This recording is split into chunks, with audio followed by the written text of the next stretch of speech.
So welcome to our attendees. The room's just been opened, so you'll just be coming through now. So bear with me for the next few minutes. I'll just welcome everyone. You might hear me say the same thing repeatedly as more and more people come in. So first of all, thank you so much for joining us today at this fourth in our community development series for the Forum for Open Research. We're very happy to have you with us today.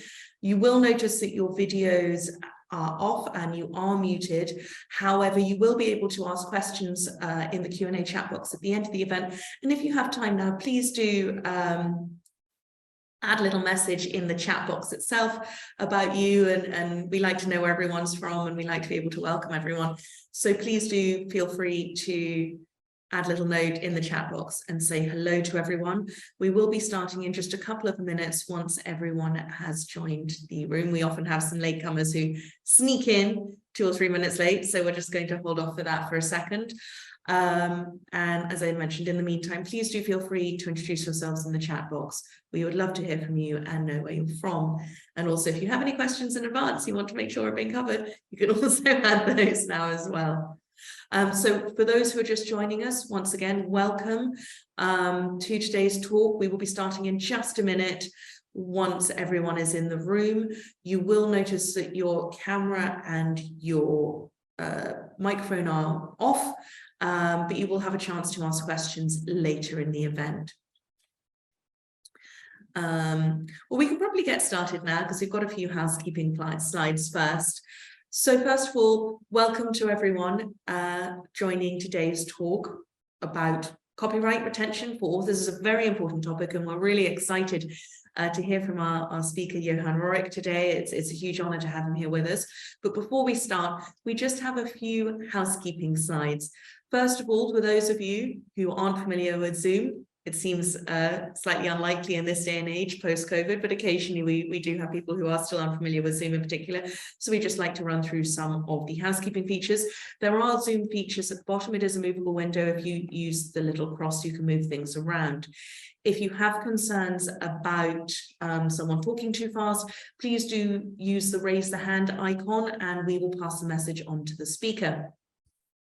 If you want to introduce yourselves and leave a note of thanks for the speaker, or even just let us know how you're enjoying the event, please do put that in the chat box. That's the one with a little speech bubble. However, if you want to ask a question that will be raised and answered during the Q&A at the end of the event, please do put that in the Q&A box. As you see at the bottom, that's the one with the double speech bubble as opposed to the single speech bubble.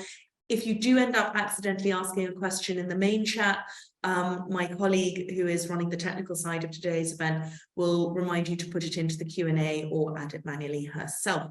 So moving on to the next slide. Before we start with the main event, the meaty topic of rights retention, just a brief overview of who we are and what we're doing and why we are hosting this event today. So I am the Director of Operations for the Forum for Open Research in MENA, and we are a non-profit membership organisation, a new initiative which we've launched to support the advancement of open science policies and practices in research communities and higher education institutions across the Arab region. So that's all 22 Arab states.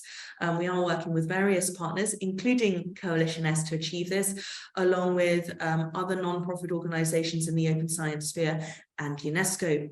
Now, our goals currently are to support the advancement of open science, ecosystems and higher education and research libraries, to create accessible and localized resources relating to the implementation of open science policies and practices. So that's resources in English and in Arabic, to encourage the emergence and growth of a collaborative community of open science enthusiasts, for want of a better word, and champions across the Arab region, and finally to champion the development of right-to-left functionality in all open source and open science platforms and solutions to ensure that content can be used in Arabic as well as in English. Next slide, please.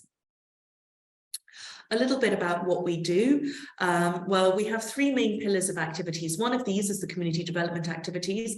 Now, these include this series of workshops and webinars, the Community Development Series. We also have a number of working groups underway, and you can find more information about them on our website in case you're interested in what we're doing or want to support us and help us with these working groups.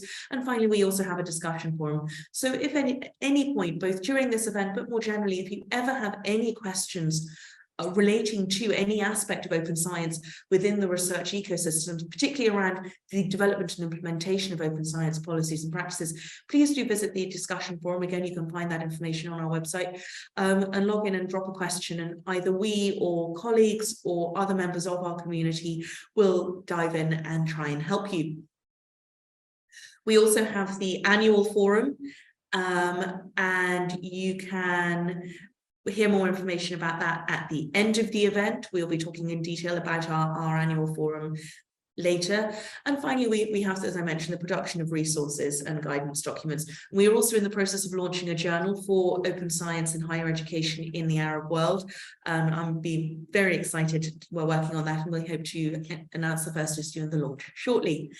Also, finally, one brief point, if you enjoyed this talk and want to talk about it either during the event or afterwards on social media, please do use the hashtag so we can track engagement and retweet you and repost you on all our platforms. Thank you. So next slide, please. Now, without further ado, I will stop talking because I know we're not here to listen to me. We're here to listen to Johan Rooryck and his huge background in copyright and rights retention more generally. And he's executive director of cOAlition S, which has been hugely important in driving open access practices and policies with funders in particular across Europe. So I will hand over to Johan, and he will tell us more about this incredibly important issue. Thank you, Johan. Thank you, Emily, and thank you for inviting me to this forum. It's very important for us to reach out to MENA countries to create a global coalition to advance open access and open science. I will share my screen now and immediately go to the presentation. So I will be speaking about rights retention for researchers, what the cOAlition S strategy, the strategy that we developed within cOAlition S to make that possible. So first I will be speaking about cOAlition S and Plan S a bit. cOAlition S is an organization of basically a consortium of research funders worldwide that includes national funders from Australia all the way to the United Kingdom. It also includes the European Commission with the Horizon Europe framework that invests an enormous amount of money into research across Europe. We also have large charitable foundations on board, like the Wellcome Trust, the Bill and Melinda Gates Foundation. We also have a global dimension with Jordan, Zambia, and South Africa on board, and also the World Health Organization. To give you an idea of the strength of this consortium, we invest about 35 billion euros a year in research funds that we provide researchers with to do research, and the output of that is about 150,000 articles per year. That may not be much in view of, the 2 million to 3 million articles a year that are being published in research, but of course these are very often the most visible articles published in the most visible journals, because there is the selection that has been taking place by the research funders. So Plan S, what about Plan S? Plan S is in fact the name for the plan that cOAlition S has put together to advance open access. Plan S itself is not a policy, it's a set of 10 principles with a guidance on implementation. So cOAlition S funders have agreed to implement these 10 principles in a coordinated way, but also, of course, always taking into account the local legal situation, because this is not the same in every country, so you cannot move in the same way in every country. So we move in a concerted way, in a coordinated way, but not necessarily at the same pace for all the aspects of policy that we are advocating. So it's in that sense, it's quite flexible. Basically, Plan S was devised with one single goal in mind, namely that with effect of 2021, all scholarly articles that are funded by public or private funds should be published in open access, and we don't care the color of open access. So whether it's gold or green or diamond, we do not care as long as the paper is in open access. What we do care about is how those papers are being made available. Namely, they must be made available in immediate open access with the CC BY license, and I will speak about that in a minute as well. This is very important as well, because recently, last August, the White House OSTP announced that they would also require full and immediate open access. They call it public access in the US. This applies to 400 federal agencies and $150 billion of research funds. And this clearly echoes the plan as goal. So even if they are not member of cOAlition, as it's very clear that worldwide, this movement of research agencies to require that articles be immediately accessible in open access has become unstoppable. So, and it is important to have policies that are in line with that at every level, not just at the research funder level, but also at the institutional level, at the library level, and very importantly, at the individual researcher level. And this is something that I will also speak about today. Because let's go immediately to copyright and licensing. This is where the responsibility of the individual researcher becomes particularly important. First, about copyright ownership. Who owns the original copyright of the researcher's article? Well, in fact, in most jurisdictions, it's the author that does. Sometimes the institution that the author works for does, but in most jurisdictions, it's the author of the original work who owns the copyright. And copyright basically protects your work and stops others from using it without your permissions.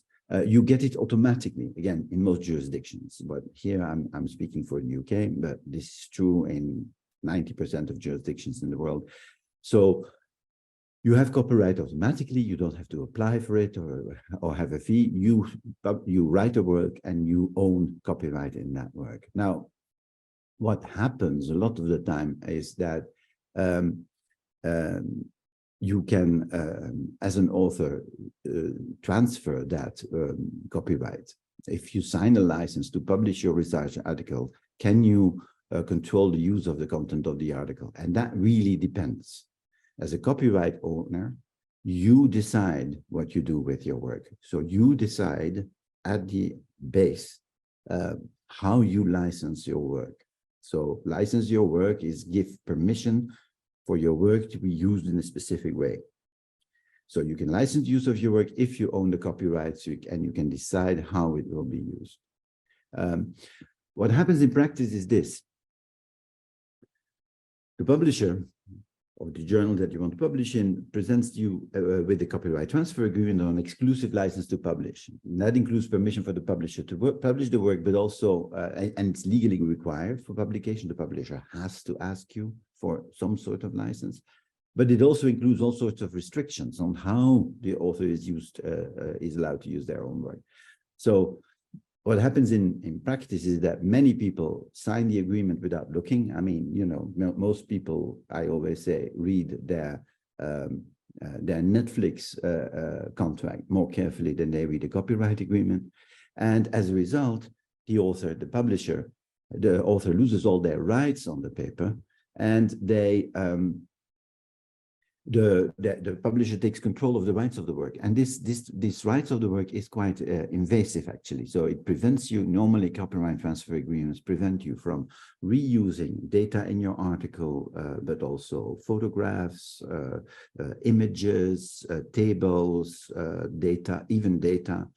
They also prevent your work to be translated without their permission, or for you to reuse elements from that work. So for everything you do with what used to be your own paper, you now have to ask permission of the publisher.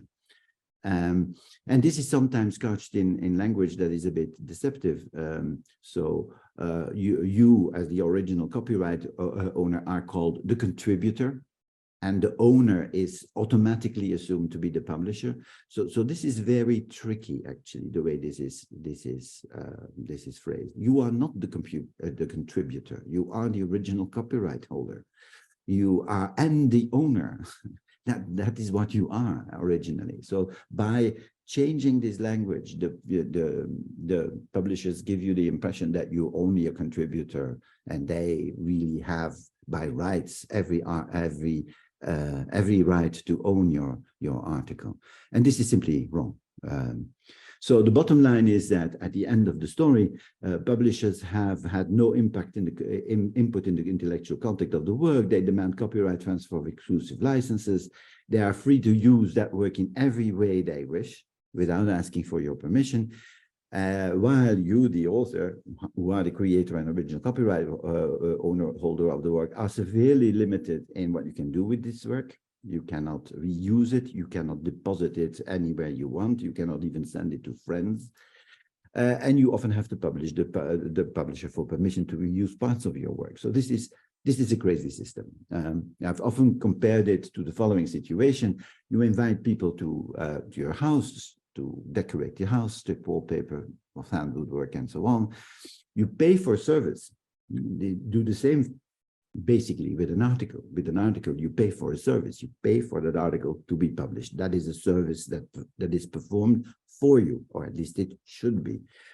But that does not mean that when your house is painted, that you hand over the keys and that to the decorators and say, now, since you have painted my house, you can have the keys. In the same way, we should not be saying to publishers, since you have so nicely copy edited and typeset my article, you now own the article. When we talk about houses, this seems absurd. When we talk about articles, this is what we do every day when we publish an article in a commercial with a commercial publisher. So this is really silly.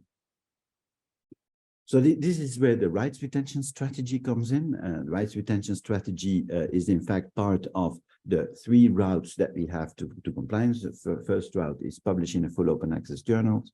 The second one is publishing subscription journals, which is the hardest part.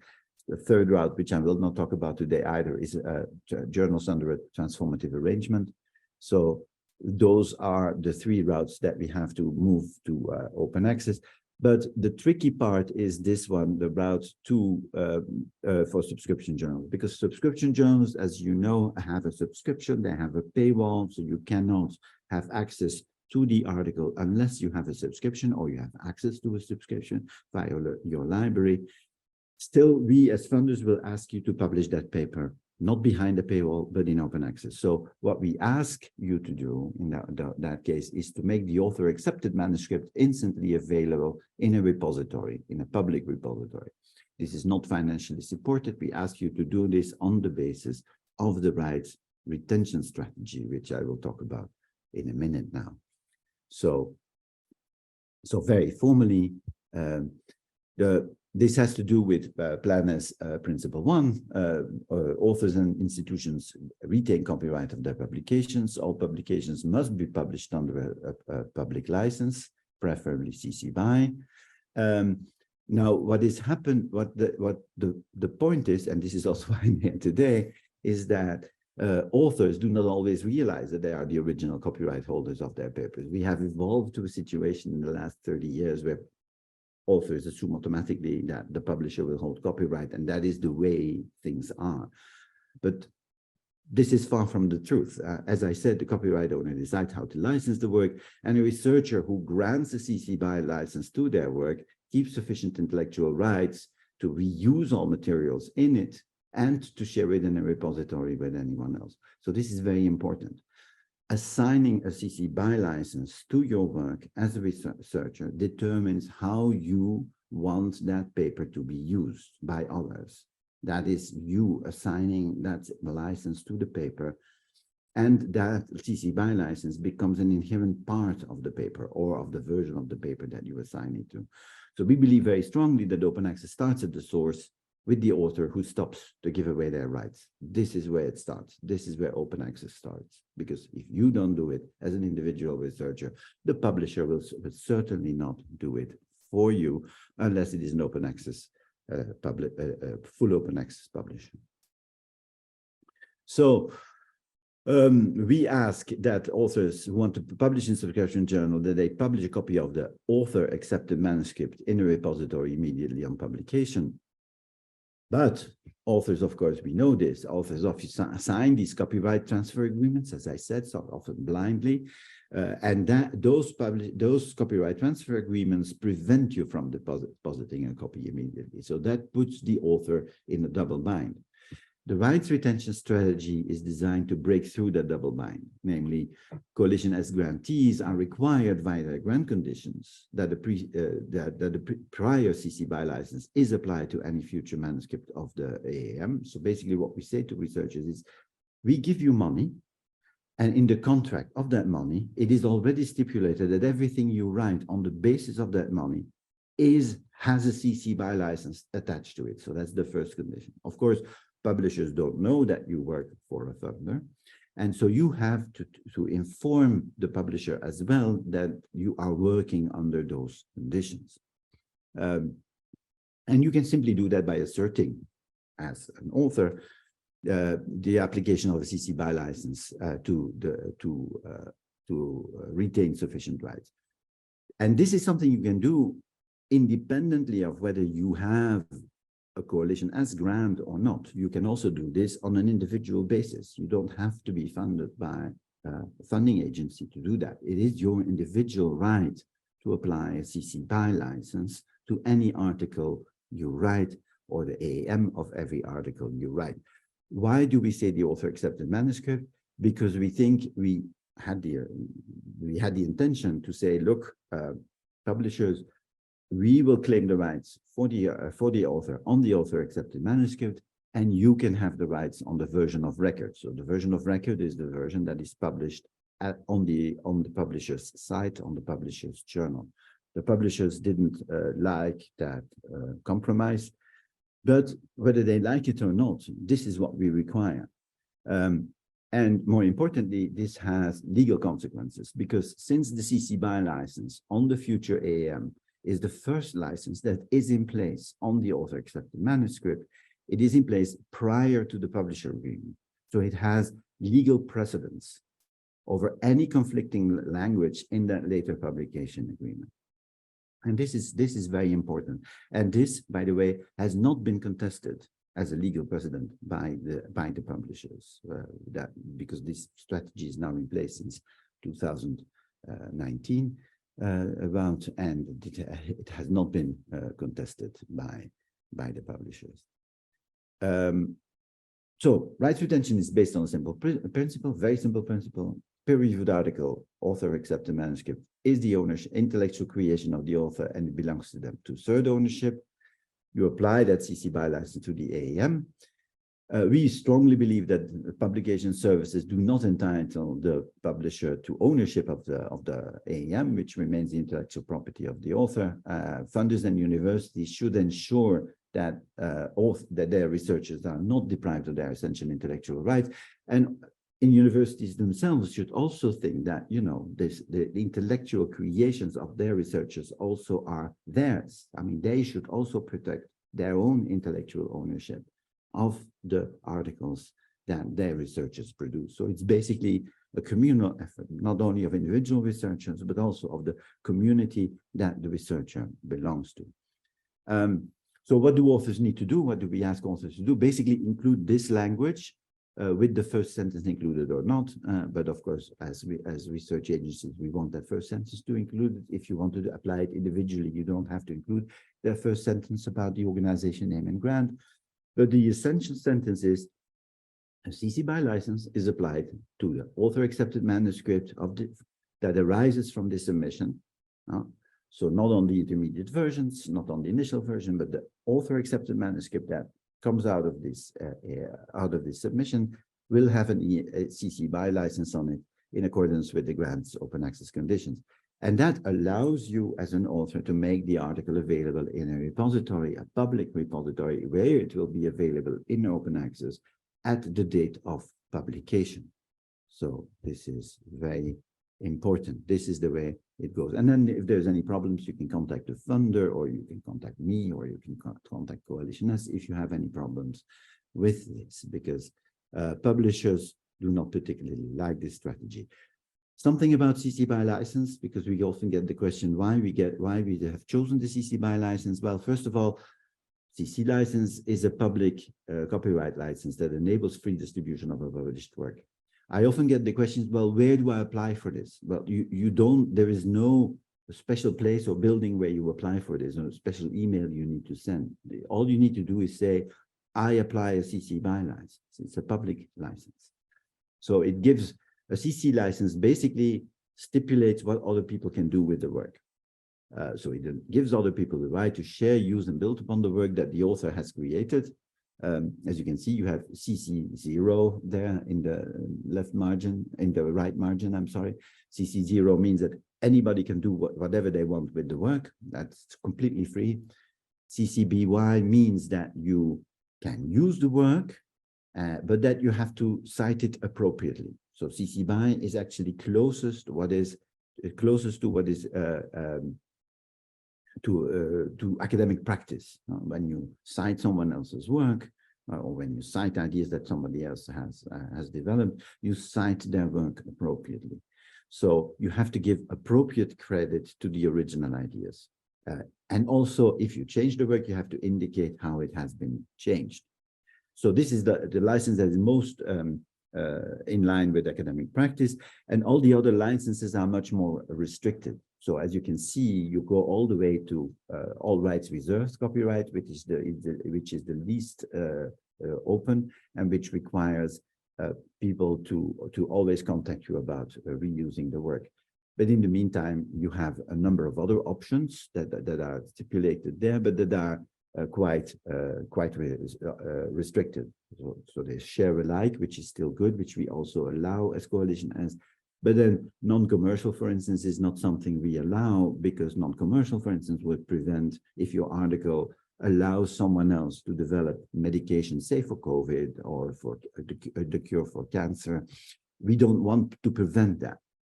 We think it's important that once we as research agencies have funded the research, that our job is done. I mean, that research should be available for the benefit of humanity. And if somebody else can make money on the basis of new insights developed on the basis of that paper, we think that should be allowed. So we don't allow for non-commercial.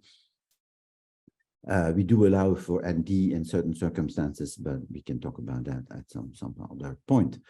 So this is just about to give you an idea why we select CC BY. It is basically because it is most in line with academic practice. Now, of course, needless to say, publishers who stand to lose by this have not particularly liked this rights retention strategy. And they have said things to authors that they cannot use the rights retention strategy, but there is absolutely no reason why you cannot. They also, and this is more tricky, they have said, before proceeding with your submission, you must agree to pay for an APC. And this is the most tricky one, because basically what they sometimes do is when you submit to a journal, that journal is a hybrid journal. So it has part of the journal behind the paywall and part of the journal in open access. That's what we call a hybrid journal. And so what they will do when you apply to publish behind the paywall in that journal is to say, no, we will not allow you to do that if you come with a CC BY license. We will shift you to the open access part of the journal, and you will need to pay for a fee. The trouble is that we as cOAlition S have said very clearly to our researchers, and this applies to all researchers, we will not pay for publication in a hybrid journal. And why we do this is because we want to push the publishers to transfer their journals to full open access. We have seen that hybrid journals are not the way to open access. They have stagnated in their open access contributions, and that's why we will not pay. The publishers, of course, don't say this to the researchers that we will not pay. So this is all smoke and mirrors. They make it difficult for researchers to apply the rights retention strategy.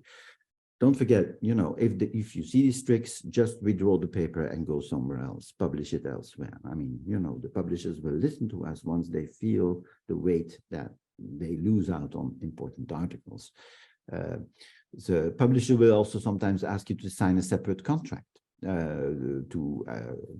or ask you to respect an embargo. An embargo, as you probably know, is that you cannot share the article for 6 months or for 12 months after publication. We don't accept embargoes. We want papers to be immediately accessible in open access. Imagine under COVID that your paper came out and you couldn't share it for 6 months and you had an important insight about COVID. Would you really have to wait 6 months for that paper to become available to develop new therapies? It is completely ridiculous. We need open access now and publication in the interest of humanity, in the interest of the advancement of science. And of course, if you sign a contract for agreeing to an embargo period, you are in contradiction with the contract that you signed earlier with the grant agency about where you promised to publish in full and immediate open access when you signed the contract. So beware of what the publishers put in front of you. It is usually not done for your benefit, but for theirs. So this is very important to keep in mind. So we believe publishers are putting people in a difficult position with these contracts that contradict grant agreements, which they know full well, by the way, because we informed them. We said we wrote all 150 publishers a letter saying, this is how we will operate from now on.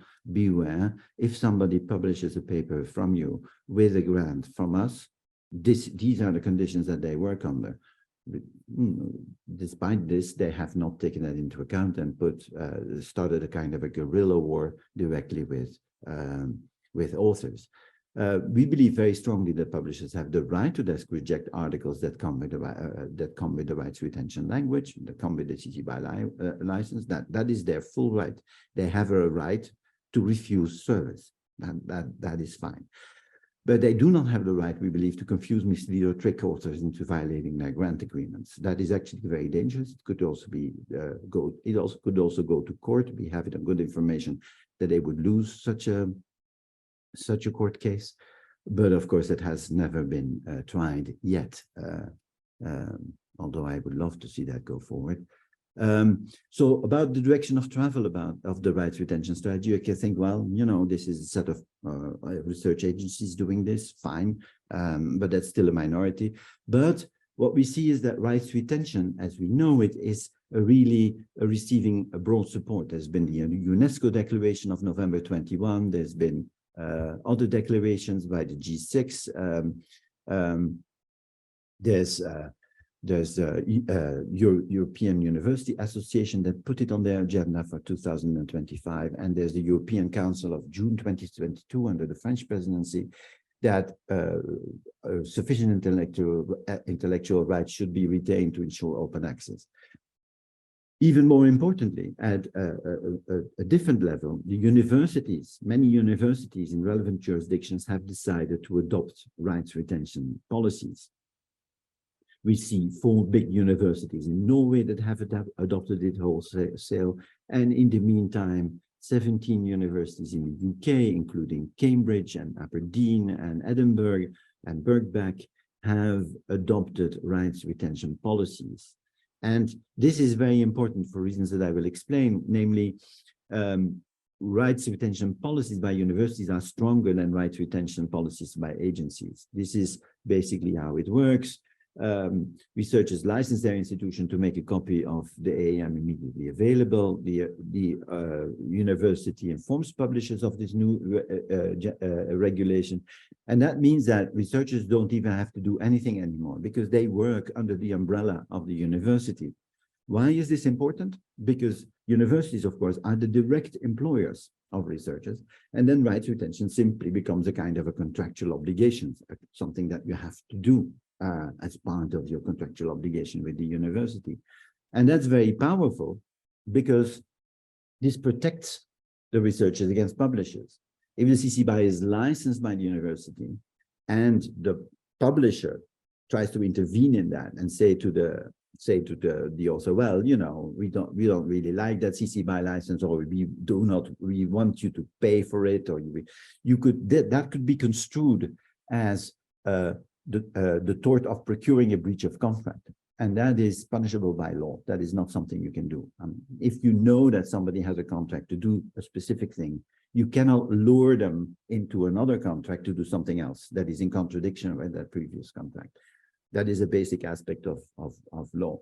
Again, this has not been tested in court, and again, I would love to see it tested in court, but I don't think it will happen because universities are not typically litigious. And of course, publishers won't sue us because it is in their interest to maintain confusion about this issue. What is also important is that rights retention provides equality to researchers. Researchers with and without grants can make use of this to make their articles available open access while making sure that the university protects them. And of course, as we know, all articles in open access are more citable, more visible than articles behind a paywall. So this is also a matter of equality. Couple of take-home messages at the end of my talk here is very important.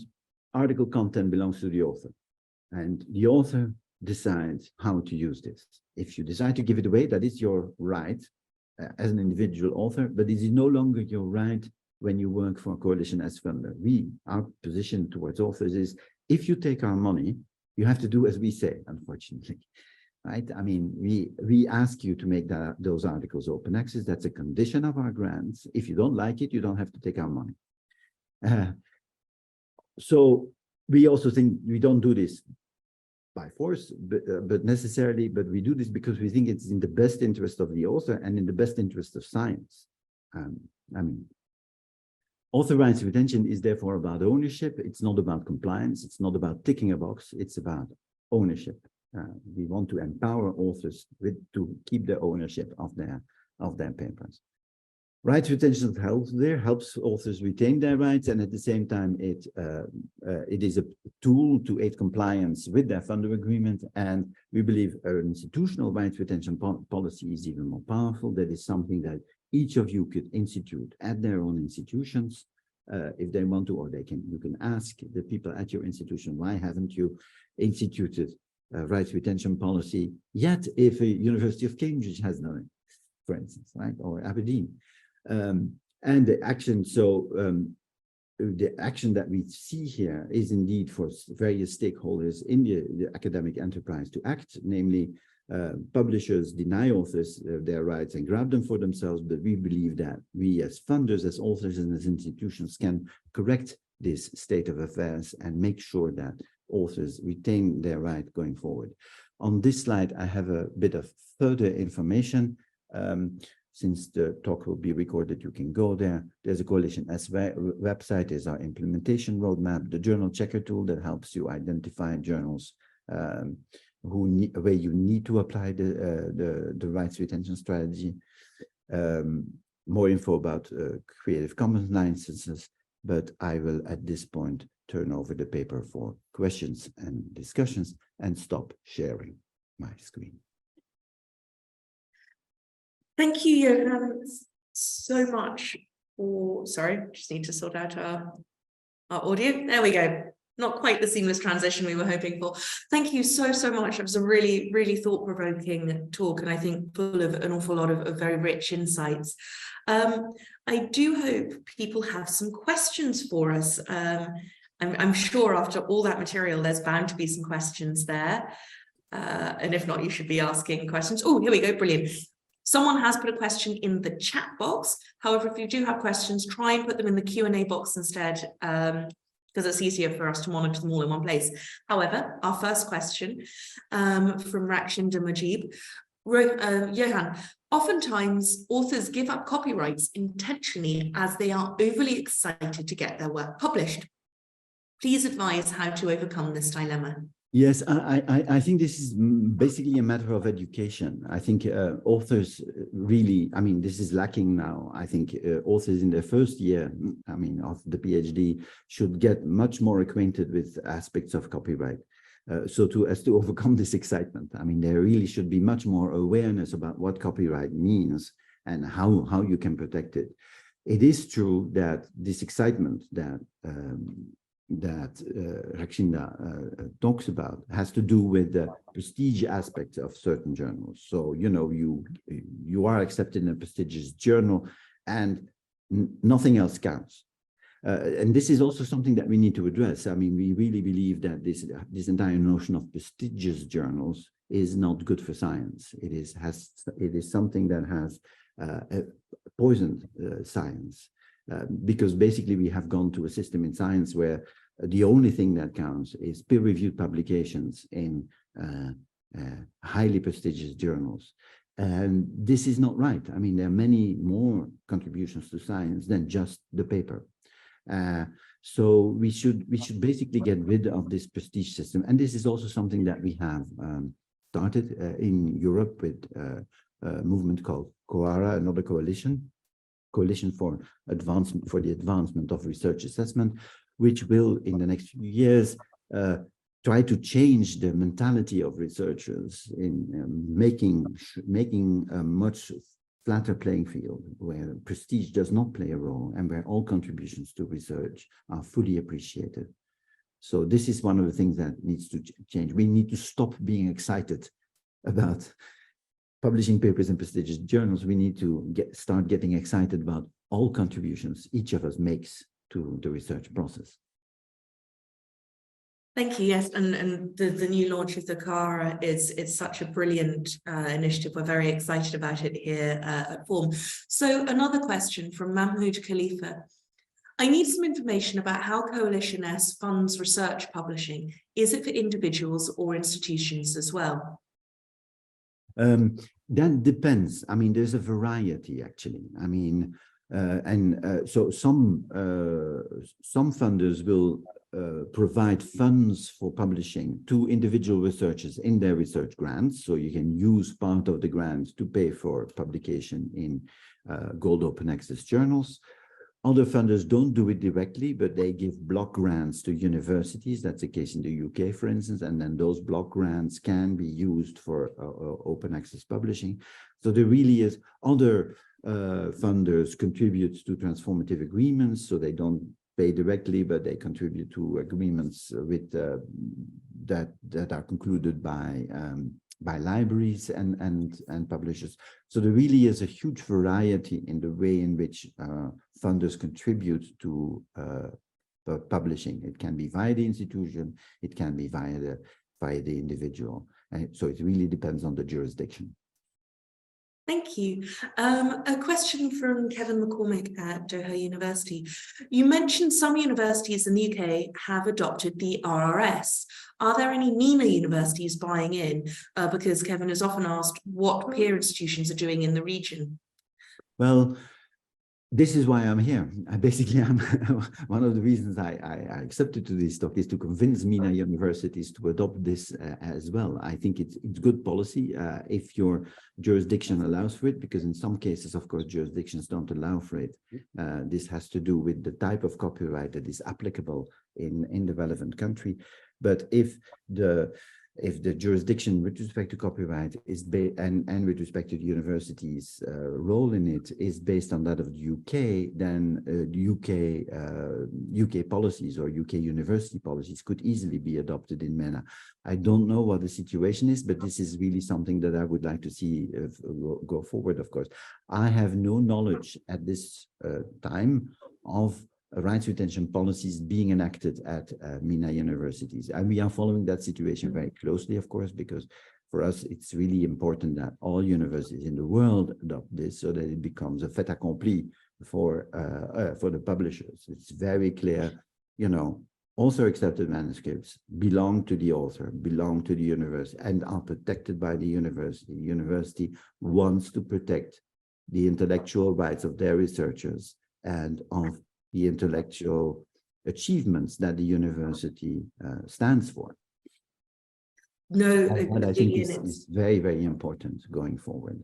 It's definitely something that's on the form, you know, front and center of our sort of long-term strategic goals and core priorities to help. Yes, and of course, I will be very happy to put you in contact with those universities in the UK who have enacted it, the people who took the initiative there, because we were obviously in close contact with them. So if you need any help in the devising or formulating these rights retention policies at your university, I will be glad to help you do that. Excellent. On that note, the next question is a nice segue here. I'm not sure of who's asking because they're marked anonymous, but anonymous attendee would like to say, first of all, thank you so much for such a great informative talk. And the question is, what roles and practical actions can librarians play in, first, raising awareness of researchers, and second, pushing university administration to adopt these strategies? Yes, well, as the anonymous person perhaps knows, is that the librarians have played a huge role in rights retention or in developing rights retention in their universities. In almost all cases in the UK, it was librarians who took the initiative to talk to their higher management to do this. And basically what they said to us in every case is, look, Coalition S is doing this. For us, this is really important because many of our researchers are here with these grants. They have to be able to do this. We have to help them in this.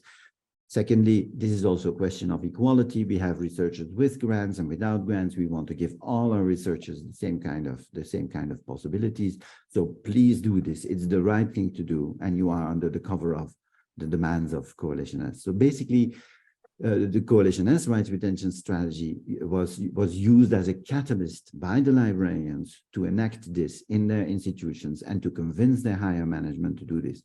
You can see how they did it on the Coalition S blog, because we invited all of these librarians at their respective institutions to write a blog for us, a very brief blog, always the same questions, on how they talked to researchers, how they talked to higher management to get the ball rolling. So I would invite you to consult those blogs on our website. It's a blog that is called the Soapbox. It's immediately on our website in the right upper corner of our website at Coalition S, there, where you can find those. I think we have something like 16 blogs explaining the experience, the immediate experience of the librarians, of the people who enacted these policies at their various universities. So that can serve as help again for universities in MENA to enact rights retention policies at their universities as well. Thank you for that answer. And again, it's so important to remember when you have questions, although we are working as an initiative to produce resources specifically for this region, there is a huge wealth of material available, particularly in Europe, in a number of the core initiative websites, with so many guidelines that can be adapted for the Arab region. We have one more question currently, but remember, if you have any more questions, do drop them in the chat box in the Q&A question section. However, Johan, Dr. Syed Hassan asks, what are the differential challenges in coalition research works for the smooth facilitation of the output work findings? I'm not sure I understand the question. Can I see it in the Q&A? Is it under... if you wish, I can drop it into the chat box. 1 second. The differential challenges. Yeah. Yes. Well, the differential challenges for us are, yeah, the varied ways in which money is made available for publishing. That is always a challenge for us because. As I said, sometimes money is made available to universities via block grants. Sometimes it's made available directly to the researcher. This makes formulating a common policy difficult.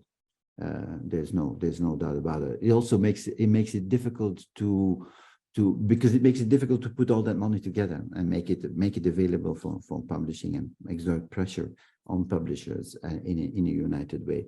But we are getting there.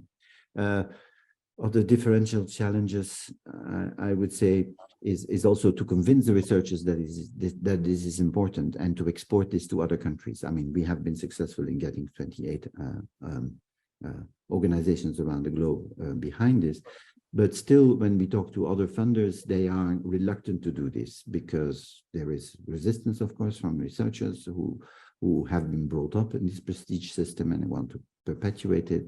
And many people think that this is the only way forward. We really think that the current academic system, with its emphasis on research, on prestige, and with the lack of transparency in prices for open access publishing, that this is not the way to go forward, that we really need to reform research, the way in which it is done, the way, the role that prestige plays, and that we really need to reform research in order to be able to go forward. And rights retention is an important part of that, because it really empowers the researcher. It really tells the researcher his original rights, namely that as the original copyright holder, they are the master of their fates.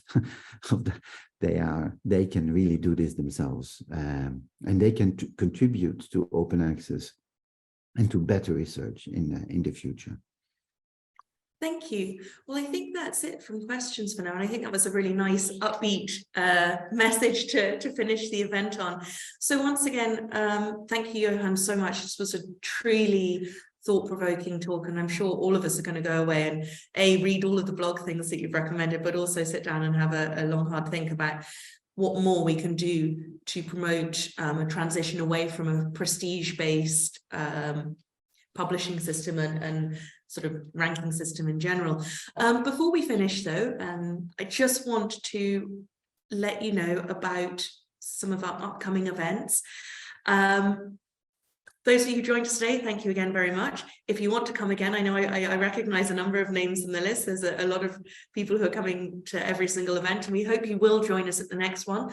This is from ORCID, who will be giving a talk about PIDs and transparency. So it'll be, again, a very interesting talk, and I do hope you will join us. That is in June. I can't believe we're nearly in June now already.